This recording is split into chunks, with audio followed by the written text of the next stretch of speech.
guys, welcome back to my channel. Please excuse my voice. I am getting a little sick, so I sound a little weird today, but I'm kind of home just hanging out, and I thought I'd film a video because I did do my eyes for the rainbow eyes tag today. So I don't know if you can tell, but I just have Slate and Garnet from the Lorac Pro on my lid. I have taupe and cream and other stuff there too, but the main colors are Garnet and Slate. And then on my lower lash line I used an Urban Decay liner in the shade Mars, which is kind of a dark forest green.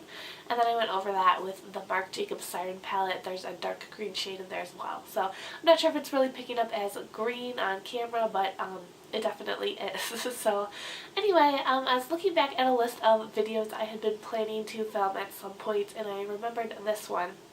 And it's a tag that Megan from Meg's Makeup came up with about 6 months ago, I think. And I wanted to do this when I first started my channel, but I felt like I wanted to at least get into my second project pan before I did it.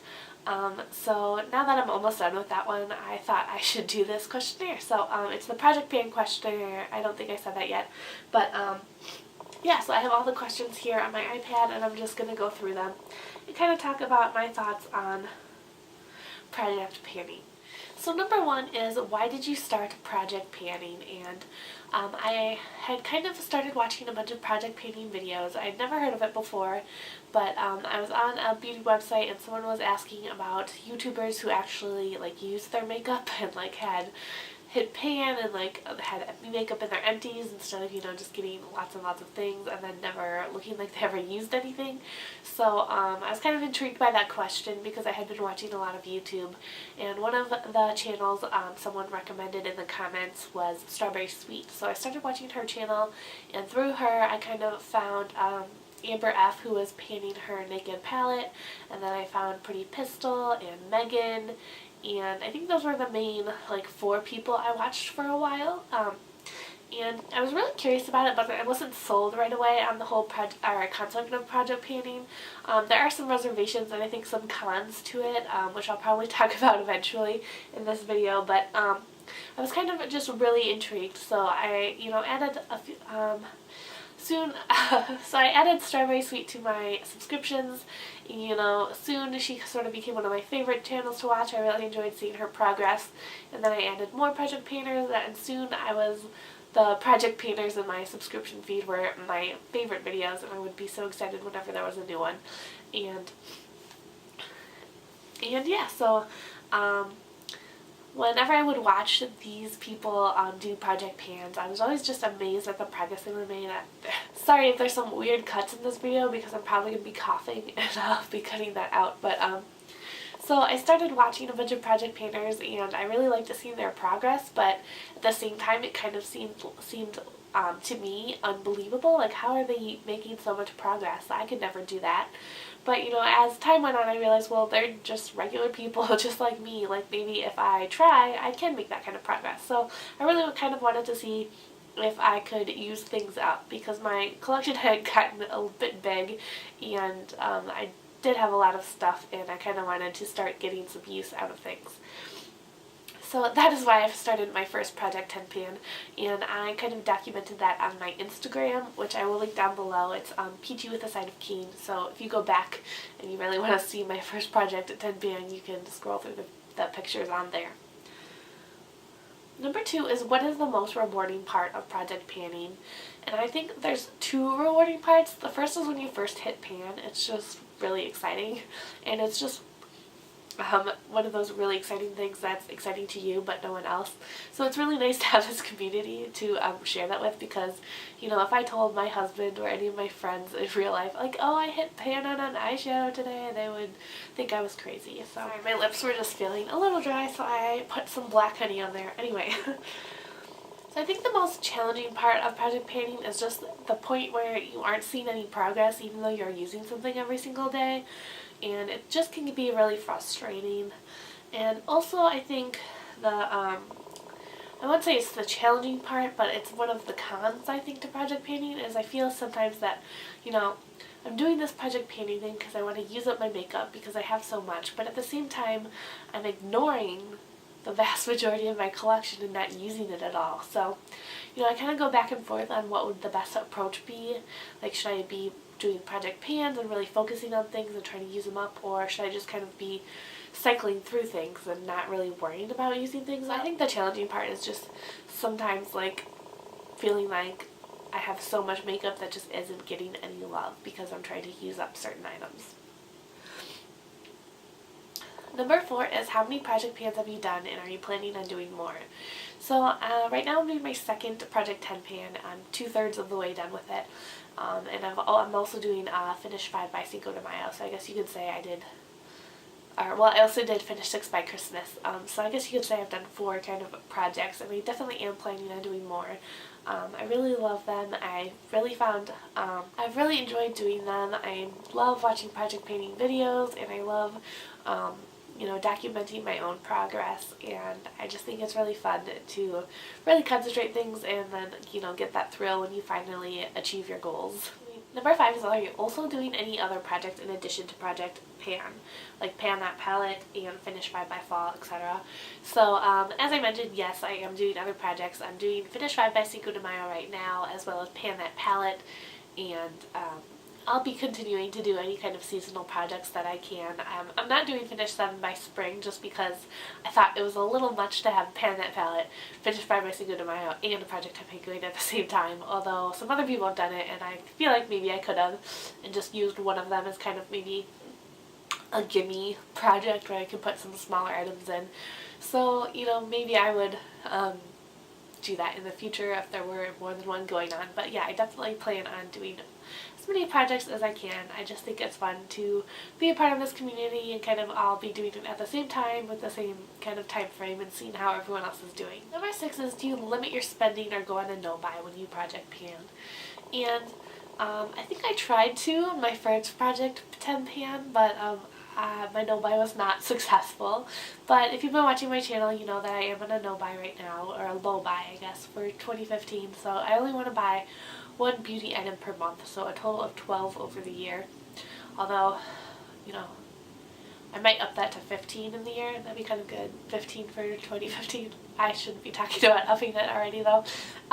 So I have bought a couple things since I got started my Project 10 pan this year.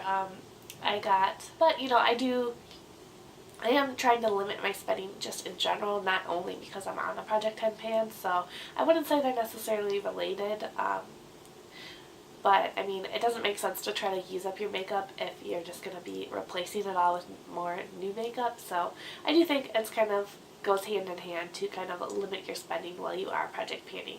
At least to me that makes sense. Maybe not to everyone, but you know, that's kind of why I project pan, so that's to me, it just makes sense to limit your spending as well. Who are your favorite project painters to watch? And to be honest, any project painter that I watch, I really love to watch. My subscription feed is full of them, and I get excited whenever I see any kind of update video or project pan video. So I try to watch everyone's videos. So if I've commented on your videos, I am subscribed to you, and I like your videos. But I mean, I think the people like. Before I started watching Project Pan videos, I never considered making my own YouTube channel, because, you know, the people I watched were people who, like, basically did it as a job.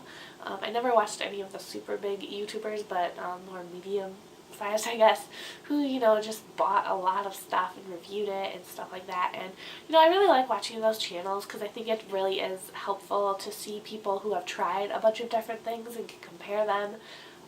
That's not something that I was personally ever interested in. So once I started watching project panning videos, I realized, oh, like, these are just regular people and I'm a regular person and I could make videos too. So I went in the project panning community, and now I follow so many project panners and I love watching all your videos. I don't want to like name everyone because I don't want to leave anyone out, but you know, I've made so many great friends. I've done some swaps like with Miranda and so Courtney and Courtney K, and I just don't want to name everyone, but basically everyone in my subscription list I really like. So if I've ever commented on your video, I really like your channel, so yeah. Number 8 is, what is your number 1 tip for a successful project pan? That would be to document your progress, because it's so easy to use something every day and not notice that you're making a dent and to feel like you're not making a dent. So I really think it's important to mark your progress. I try to mark my lip products like Pretty Pistol does on the cap, but sometimes it rubs off, so I have started like a little card, and it's always kind of fun. I keep the card in my vanity, and then I'm carrying my black honey in my purse right now because I'm trying to use it up, and then it's always fun every once in a while to like bring it over to my vanity and see how much progress I've made. Because I think that before I started project painting myself, and I was just like so flabbergasted about all the progress other people would make, it was because I never, tried. I never like documented it. So I really think taking pictures and marking things is really, really important, because sometimes I would look at my color tattoo and be like, it looks exactly the same, but then I would find a picture from a month earlier on my Instagram and it would be a lot different. So if you think that what we're doing is like, you don't know how we're doing it, if you watch project painting videos and you've never tried it yourself, like just try it yourself. Take pictures, check in a month, and you'll realize that you have made a dent in your products. So that's my number 1 tip, is to document, document, document.